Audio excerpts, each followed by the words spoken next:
Welcome to the Consulting Leaders Podcast, where we talk about the business of consulting. Whether you're looking to grow your practice or learn from the stories of leaders in consulting, you're in the right place. I'm your host, Guillaume Jouvencel, ex-PwC and co-founder of GHA Marketing. Join me as I interview the best consultants in their niche. Let's get on with the show.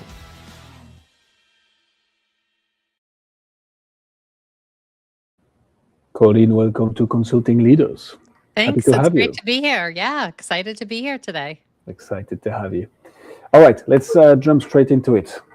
What got you into consulting, Colleen? Sure. Gosh, I think back to one of my favorite jobs in my early 20s is I worked out of Boston Children's Hospital on a team, and we actually did consulting nationwide on helping people with disabilities find jobs. And while I was there, I got to take some classes at Harvard Business School around consulting and start to really learn how can you help teams and people kind of do what they do even better. And, fast forward, I ended up doing my Clifton Strengths probably 16, 17 years ago. My top strength is one called Maximizer. And I said, this all makes sense because Maximizer is that strength of loving to take things that are good and make them better. And to me, that's a lot of what I've done in my consulting work. It's going in, whether it's a nonprofit, higher ed, corporate partner, a leader who's struggling, no matter what it is, it's really all about how do I help people figure out a way to take things that are good and make them better. What problem does that solve, though? Like, what's the outcome of making things that are good, but making them better?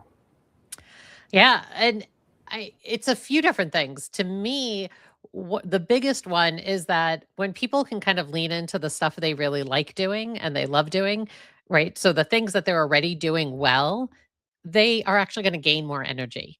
And I don't know, if you get out there in the world these days, there's a lot of people out there who are like, quote unquote, energy experts, and they're talking about how to get more energy and everything from changing your sleep habits to this. And it's like, really what it comes down to it is people get energized by doing things that they love. And they get drained when they're doing things that just don't connect with them really well. So a lot of the consulting work I do, I go in and I help teams figure out, right, if you really love figuring out the data and somebody else loves looking more at the research piece, or they like the writing piece, the communications piece, why don't we start letting people lean a little bit more into what they really love to do, take those things that are good and make them better. And what people find is really quickly, they're more energized, they're more productive. They actually get their work done in a shorter amount of time because they're not spending so much time struggling with things. And then, which I think is the hardest part as a consultant or just in life, is to get in there and help people figure out what can they just let go of? Like, what is the stuff that's just not worth putting the effort into anymore? And I don't know, right? In your work as a consultant, and I'm sure everybody listening, you've gone into places and they said things like, yeah, but we've always done it that way, right? Which is like the kiss of death. But it's that idea of we've always done this. And I'll say, well, why does that report have to get done? Or why does this have to get done? And people can't come up with a good reason because it's always been, that's how we've always done it.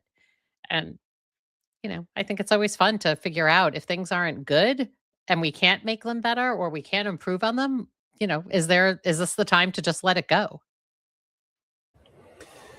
Okay, there are so many thoughts here. I had on the show 2.5 years ago a gentleman who was specializing into making people unlearn stuff.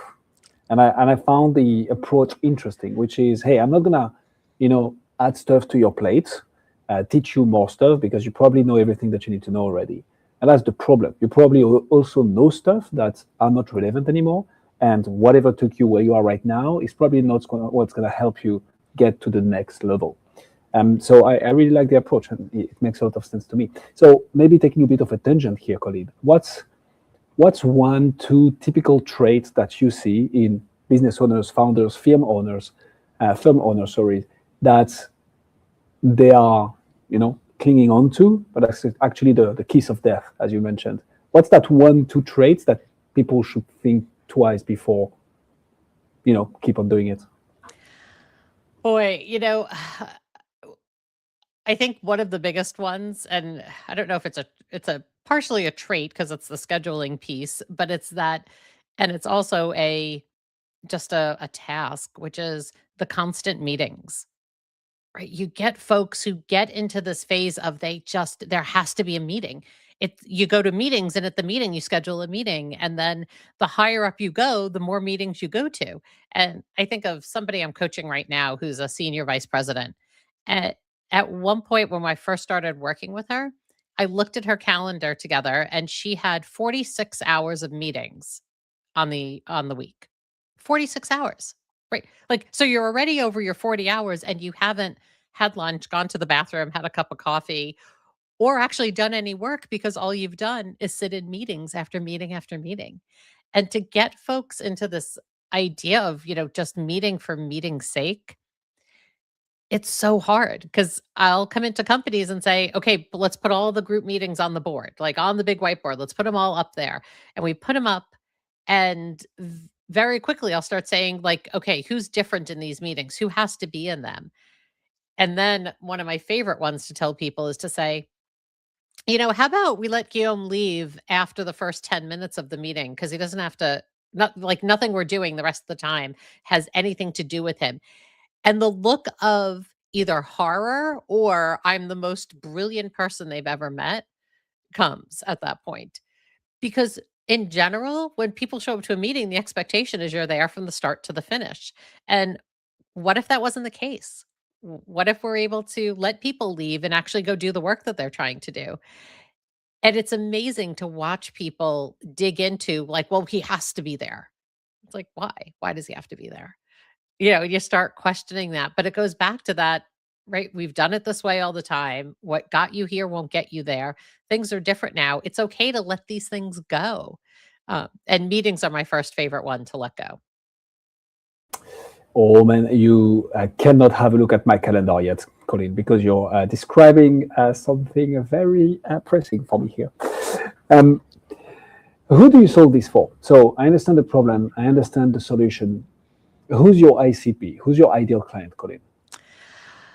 My ideal client is usually for one-on-one work, it's a leader who has been moved up over and over again because they were really good at their job and nobody's ever taught them how to be a great leader, right? That nobody's ever taught them those leadership skills. And they've likely worked for leaders who are probably pretty crappy leaders also.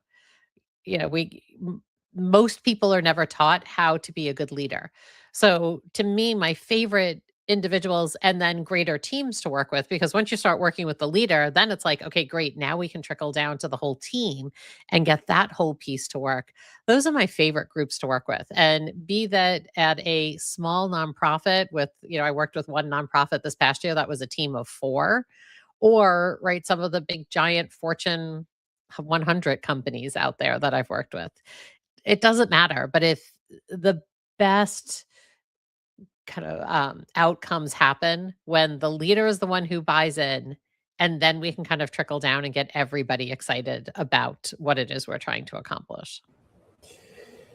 And here goes one of my favorite questions on the show, Colleen. So that's amazing.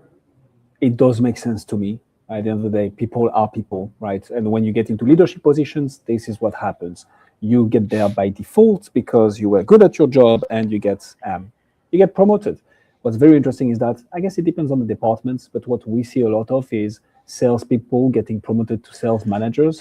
But what makes you a great salespeople usually is what makes you a terrible sales manager. Right. That's one example. 2 completely different skills. I work a lot with engineers. Same thing. What makes you the world's best bridge builder does not make you the world's best leader of people who are building bridges. I partnered with an engineer, so I'm gonna, how do you say it? I'm gonna call in my Fifth Amendment on this, whatever the American is saying. But so the question that comes to mind is, how do you market though? How do you brand? Because when we think about, I'm a CEO or a leadership team executive, whatever, of a Fortune 500 company, right? And I see someone who can solve my problem, but he or she mainly does it for leaders like CEOs of, $10 million companies. It's like, I can't relate to that person that they are helping because the stakes for me are so different. Not bigger, not smaller, doesn't matter, but it's like different. So how do you market? How do you brand? How do you get those opportunities knocking on the door to be like, Colleen, I need help here? I'm probably like the worst person to talk about this in the sense that I have been I doubt lucky. it. Or not lucky. I've had my business for 7 years and I've never really truly done anything that's felt like hardcore marketing to me. Right. For me, I'm the person who I love to speak. I love to do keynotes. I love to get up on stage. The bigger the audience, the better. Right. I love to do those things. I love hopping on any podcast that I can. And when people hear me, they tend to hire me. And so it's this idea of, I haven't gone out there and done the here's my like ideal client. Here are my different personas that I'm going after.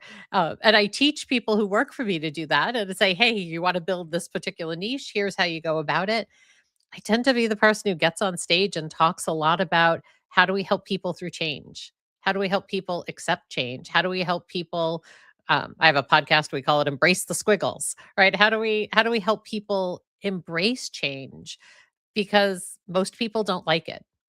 And for me, I've been able to go out there and talk about this and connect with people as humans and in general, their dislike of change and how most people just really would rather not. And that's been able to make those connections for me. And that's why I have this kind of weird amalgamation of companies that I work with and people that I coach and group. Currently I'm running a strategic plan for one company. I'm also running a mentor program for a college. I'm working with a team to help them reorganize their whole division. And I, just booked a day of training to work with an assisted living community on, how does their team make sure they live up to their core values. Right. That's what my day looked like. Four completely distinctly different bodies of work. But all of them really come back to people don't like change and they need help getting through it. And employees are burnt out and stuck. So if we can figure out a better way to approach these things, then that's where people kind of bring me in.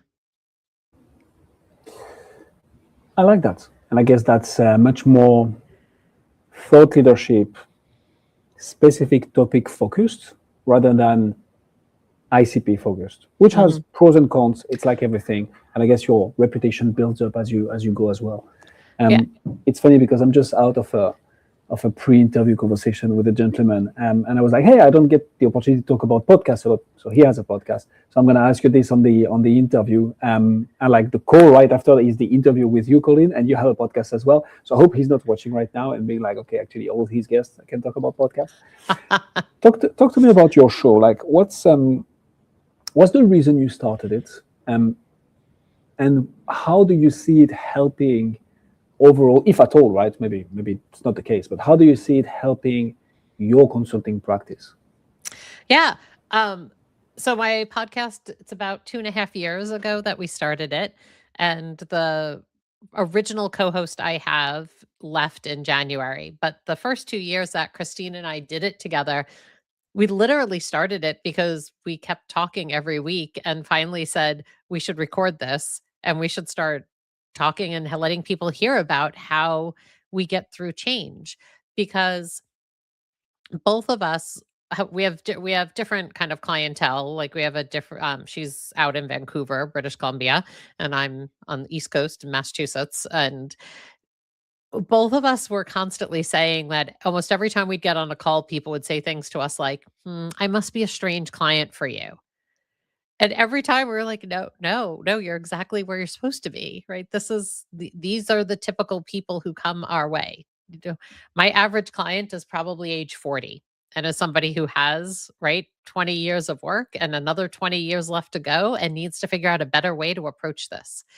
And so we started thinking, okay, let's start having conversations with different people who've had career change.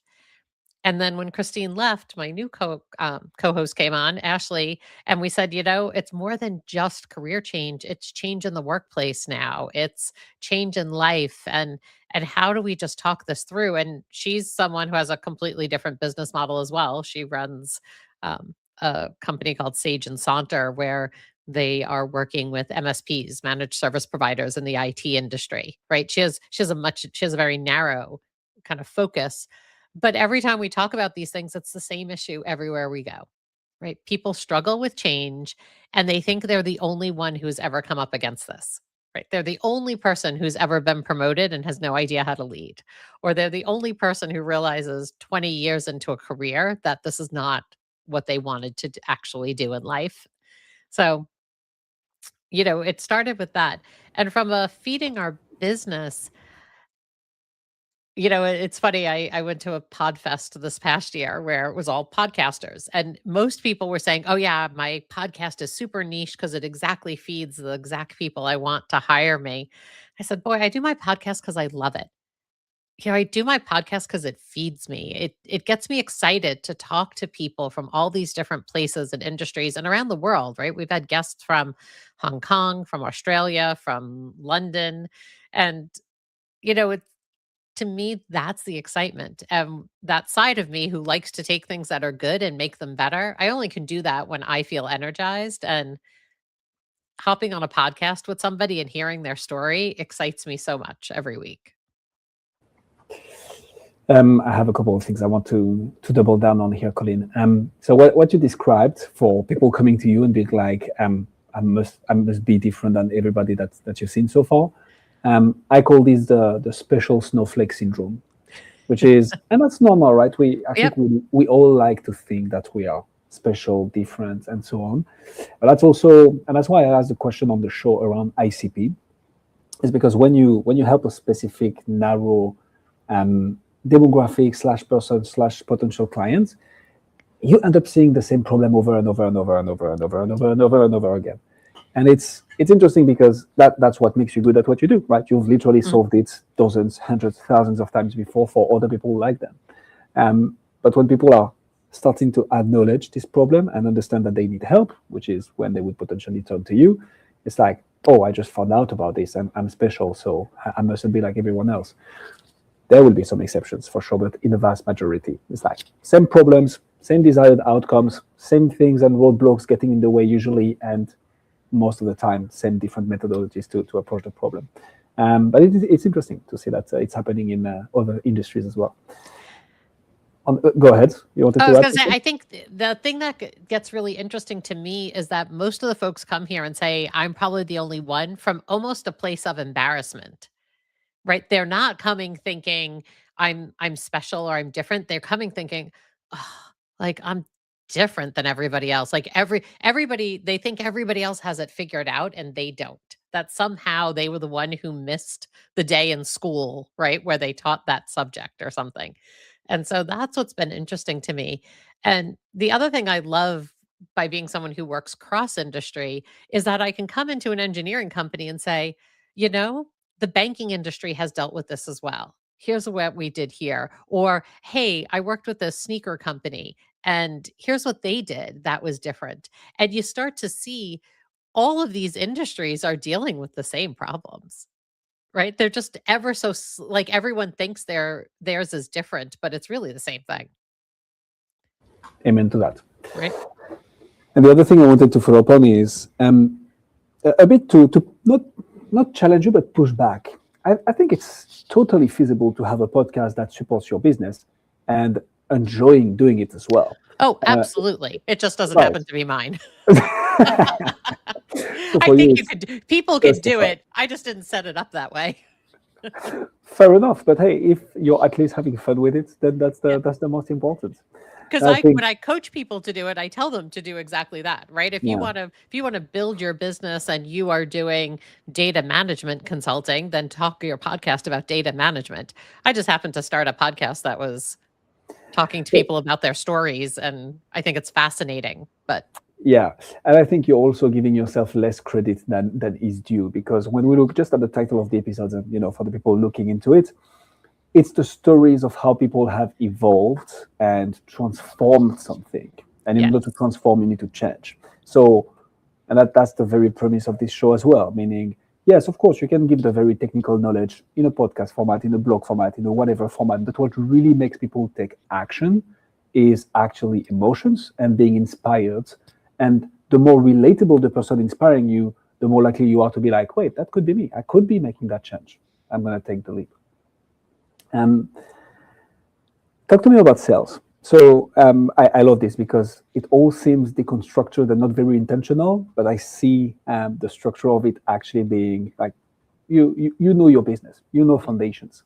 So how do you move from those referrals, those introductions, those different people listening to you, taking advice, to a conversation, a sales conversation, an SOW, a letter of engagement, we rock and roll? What does sales motion look like for you, Colleen? I laugh because this is good timing for this, because I'm part of a business group that the Hartford, the insurance company, has, and we give feedback every week. And this week they said, of the following 5 categories, which is the one that you like the least in your business? And one was sales. And I was like, click, like that's the one that I like the least.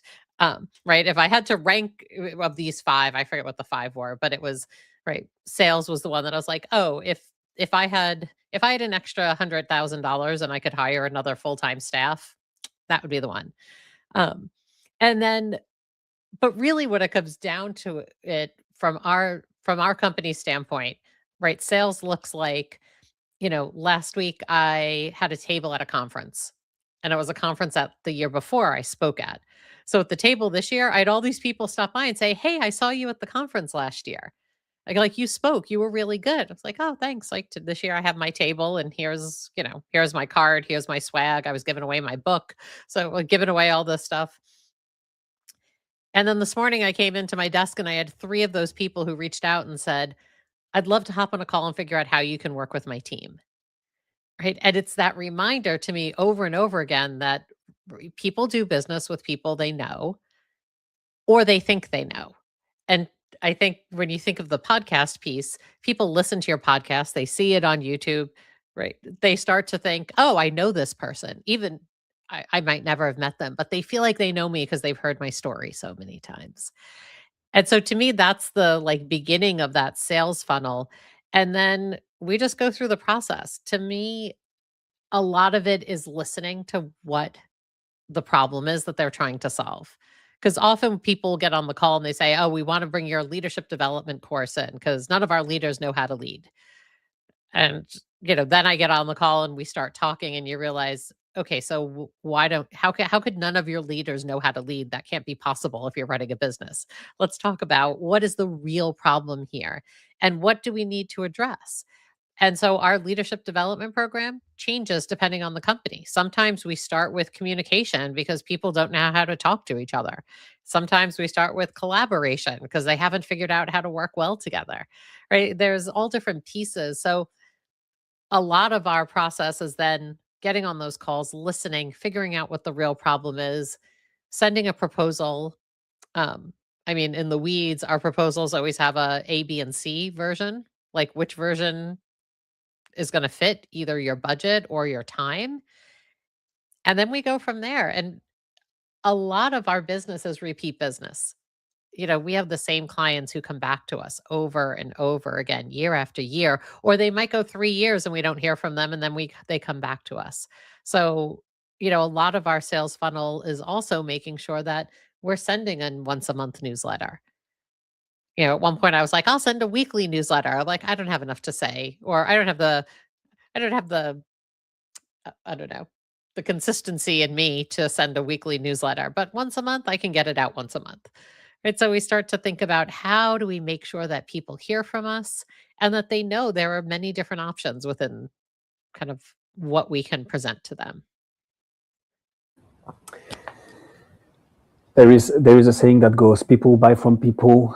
Yep. But in consulting, I'm adding a few things to that. I'm tweaking it a bit. I think people buy from people they know and they trust. Trust is a big one. which is why a lot of consulting practices are built on relationships and referrals, because this is how you get into the place when you start out as a consultant. My conception of it is also, how do we put that on steroids? How do we build a network of a high quality faster when we want to ramp up the practice? And when you think about the biggest consulting firms, right, the PwC, the McKinsey, the BCG, whatsoever, you think about brand immediately, because they've built that brand that makes them known from everyone. Doesn't mean that everybody is going to buy from them, because then you need to meet the right partner and so on. But that brand aspect is so key and important. And I guess we've kind of tackled retention as well in your answer here, Colleen, which makes a lot of sense, right? A lot of businesses repeat business. I like your style, so I'm going to throw a little bit of a curveball question at you now. What's your number one challenge right now? What's the one nut that you're trying to crack that, once you crack, you're going to take the whole thing to the next level? What would that be for you? Yeah, I feel like depending on the week, if you ask this, like where it is this week, I'm trying to get on more stages. I love doing the keynotes. I want to be more front and center at some of these bigger conferences. And that's my goal for this year. So I'm trying to kind of crack into that kind of elite group of keynote speakers. I don't even want to say motivational speakers, because I feel like motivational speakers make everybody feel good, but you leave and you don't learn anything. I'm the speaker who, when you leave with a to-do list of things you're going to change, because it's going to make your work, your life, your business better. So that's my current bucket that I'm trying to fill. How are you thinking about filling it? And that's not a question to put you on the spot. It's more because that's traditional, that's common. Right. I think it's always interesting for consultants who are facing the same challenge, who are listening to us, to see and hear how their peers are thinking about solving that challenge. So for you, how are you thinking about filling that bucket, let's say? Yeah. Anything else? Yeah, it's been trying to put it all together for the last couple of months. So it's been working with someone to figure out marketing sheets for me. So I have one-pagers about me and my talks. I had somebody who got my video together as of 2 weeks ago. So it's been kind of gathering all the pieces. Now that I have all those, now my next steps are, I have to get out there, right? I have to find the people who are going to hire me. And in other aspects of my business, I've never had to do that. I haven't had to find who the people are. They've come to me because of referrals. And now I need to get the word out that this is what I'm doing, so people know they can hire me for it. And then I need to go find them. What made you realize that, Colleen? The reason I'm asking this is I've talked to like hundreds of consultants over the last 6 months. And something that I'm seeing a lot is, because again, a lot of businesses and consulting practices are built on referrals. I get it.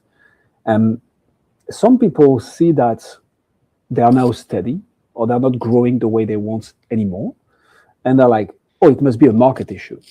And literally last week, I was in conversations with 2 different people, completely unrelated. And they're thinking about starting a whole new business or buying a new business, because they think they're going to get better results doing something completely new, than being like, no, what took me here is not what's going to get me to the next level. So I'm also asking, because you're obviously change management consultants and leadership consultant, but what made you realize that and decide on taking action, if you don't mind me asking? Sure. Yeah, I will say it's the thing that I think most of us don't do enough of, which is taking that time to pause and actually look at what's been working and what hasn't been working. I was lucky enough to take a class that Mass Mutual sponsored at Tuck Business School at Dartmouth College last year. And they made us do a capstone project like we were doing our MBA at the end of it. And we had to put together this like 60 slide deck presentation. And the professors who teach the MBA program taught the class, and they kept coming at us with question after question. I mean, they were really hard on us. And at one point, they were asking those similar types of questions, right? What got you here won't get you there. What's going to get you there? And in the end, and I started looking at, okay, so who were some of my best clients that I got in the last 2 years, not in the last 10, right? What's now happening? And I was starting to see that, okay, these opportunities that I had to get on big stages and talk, boy, like those built some really great clients for me. Like these were new audiences that I hadn't reached, and I was able to build that trust, as you mentioned, right? Trust, I was able to build it faster from the stage than I could from a marketing, pitch or, something that felt very salesy. Because on stage, boy, I'm seen as an expert. And I can get out there and build that level of trust with folks. And they could see that just from a 45-minute talk with me, that I was not someone that was just going to make them leave feeling good. I was going to have them leave with a to-do list that was going to impact them. So with that class, going back to the Tech Business School folks, right, they challenged and said, okay, if we were looking at your business, that's what we would grow. We would grow your public speaking. We would grow your how do you get out there and talk to people. And, I feel like they were right. So I spent my time kind of looking at it. And again, it's something that I enjoy doing. So it wasn't a hard reach for me to, it wasn't a hard ask to say, lean into that a little bit because it's different. Because, what got me here is not going to get me there. What got me here, I'm fine, right?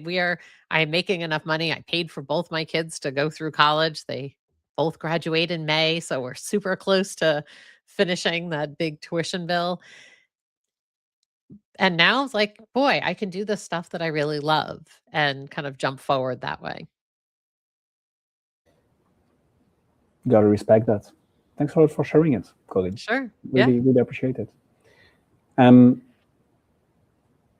On the other side of the coin, what's the biggest opportunity that you see in your space in the next 3 to 6 months? And no, you cannot answer AI, or if you do, you have to detail it a lot. Yeah. I think the biggest opportunity, was that the question there in this space? Yeah. Challenge and then opportunity. Yeah. Right. I think that opportunity really is that ability to build trust in a different way in the age of AI, where folks are questioning everything, right? Every time I read something, I think, oh, it has an M dash in it. Did AI write that? Or if I see the word clarity one more time, right? I feel like clarity is AI's favorite word. Everything has to have clarity in it. And I was like, okay, so now I, start thinking about, is there a way for us to build trust? And I think there is that opportunity to go back to a lot more in person, right? I'm watching conferences sell out that weren't selling out 2 years ago because everybody was working remotely. And why? Because I think we're seeing we trust people more in person. We want to be out there. As much as some people think they don't want to, once they get there, they realize, this is how we're building it. So I think there is that opportunity and this big space for all of us to get out there, be in person, build that trust in a way that is not AI driven. Not that AI, is a bad thing. It can be helpful, but I don't think it's the only opportunity right now. Colleen DelVecchio, if I'm not butchering the family name, please correct me if I am, Colleen. No, you got it. Ladies and gentlemen, Colleen, if people want to find out more about you, see what you do, where should they go? Sure. On LinkedIn, Colleen DelVecchio on there. Our company is Maxady, Maxady. And then our podcast is Embrace the Squiggle. So if people listening to us right now are often coming on other people's podcasts, take notes. This is a perfect closing of an episode. Hey, this is where you can find me. If you want resources and learn more, you can go on my website. And because you've been listening to a podcast, so you're literally an audience that listens to podcasts, go and check out my podcast. So you did it perfectly. Back to the I'm the worst person to talk about marketing, Colleen. I think you have it pretty well figured out. Thank you so much for coming on Consulting Leaders. Yeah, thanks for having me. Thanks for joining us on this episode of the Consulting Leaders Podcast. We hope you learned valuable lessons on how to grow your practice and take your business to the next level. Make sure to subscribe and leave us a review wherever you're listening to this show so you never miss an episode. To apply and be a guest on the show, click the link in the description. See you next time. How